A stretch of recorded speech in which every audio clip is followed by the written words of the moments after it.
अभी टाइमर से हमारी 300 वाट की 4 बल्ब ऑपरेट हो रही है। इस कनेक्शन को हम अच्छे से समझेंगे कि ये हमारा टाइमर है और मैं इसे 10 सेकेंड के लिए सेट करके रखा हूँ कि जैसा ही 10 सेकेंड होगा तो हमारा जो NC से NO पे जब ये शिफ्ट होगा तो 2 बल्ब जब जल रहे होंगे तो ये शिफ्ट हो करके इस दोनों पे चले आएंगे। तो हम देखते हैं सबसे पहले कनेक्शन को। ये हमारा टाइमर है और किसी भी टाइमर में हमें सप्लाई देना होता है, तो इसमें से पर्टिकुलर मैं इसे 220 वोल्ट स्टॉप की सहायता से मैं इसे सप्लाई दूंगा। और जो हमें बल्ब को ऑपरेट करना है, इन सारे बल्ब को जब हमें ऑपरेट करना हो तो इनके लिए भी सप्लाई, तो इन सारे बल्ब का जो एक न्यूट्रल पॉइंट होता है, मैंने सबको आपस में कनेक्ट कर लिया है। यहाँ पे जब मैंने सबको आपस में कनेक्ट कर लिया तो इनसे एक वायर आती है यहाँ, और ये वायर हमारे सप्लाई के मेन वायर के साथ में अटैच होती है जो ये टॉप से जुड़ी है।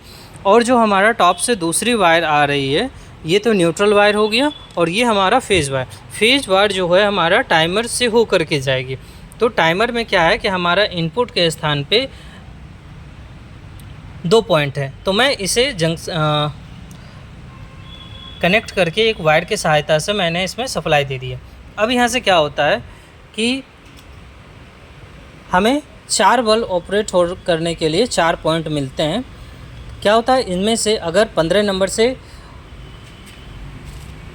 करंट अगर आता है, ये हमारा NC पॉइंट में रहता है, तो जैसे ही रिले ऑपरेट होगी टाइम के साथ तो ये 18 नंबर में सप्लाई देगी और 16 नंबर में आना बंद हो जाएगी। वहीं अगर यहाँ पे 25 नंबर में करंट आती है तो ये 26 नंबर में NC में रहेगा, और जैसे ही रिले ऑपरेट होगी तो ये 28 नंबर को सप्लाई देगी। तो मेनली इसमें क्या होगा कि जब ये रिले ऑपरेट होगी तो 16 और 26 इनमें क्या होगा, करंट आना बंद हो जाएगा और हमारा 18 और 28 में करंट आना चालू हो जाएगा। तो इसी के आधार पे ये सर्किट काम कर रहा है और मैं इसे आपको अब ऑन करके दिखाता हूँ। तो सबसे पहले मैं क्या करूँगा कि पावर सप्लाई दूंगा। पावर सप्लाई के लिए मैंने स्टॉप का प्रयोग किया है। ये हमारा पावर सप्लाई हो गया।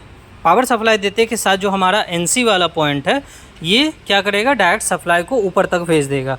तो जैसे ही मैंने पावर सप्लाई दिया और मैंने इसे ऑन किया तो ये हमारे 2 बल्ब ऑन हो गए। अभी क्या है कि अभी यहाँ पे हमारा टाइमर ऑन नहीं है। जैसे मैं टाइमर को करंट दूंगा और ये 10 सेकेंड होंगे, ये 2 बल्ब आपस में शिफ्ट करके जलना चालू हो जाएंगे।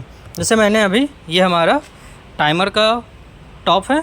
अब जैसे मैंने इसे ऑन किया तो आप देखोगे कि यहाँ टाइमर में यहाँ पे करंट आना चालू हो गया और ये आ गया। और जैसे ये 10 टाइम्स ब्लिंक करेगी और ये 2 बल्ब जो है आपस में शिफ्ट हो जाएगी। ये आपने देखा कि ये लास्ट वाली बल्ब जल रही थी, अब जस्ट उसके बगल वाली बल्ब जल रही है। तो ये हमारा टाइमर, कि हम अब टाइमर से क्या कर सकते हैं, 2 बल्ब कितने टाइम के बाद जल रहा है, यहाँ से हम टाइम को एडजस्ट भी कर सकते हैं। अगर हम चाहेंगे कि ये दोनों का सीक्वेंस 10 या 20 मिनट्स के बाद हो तो हम ये ऊपर और नीचे वाले नॉब की सहायता से हम इसे चेंज कर सकते हैं। धन्यवाद।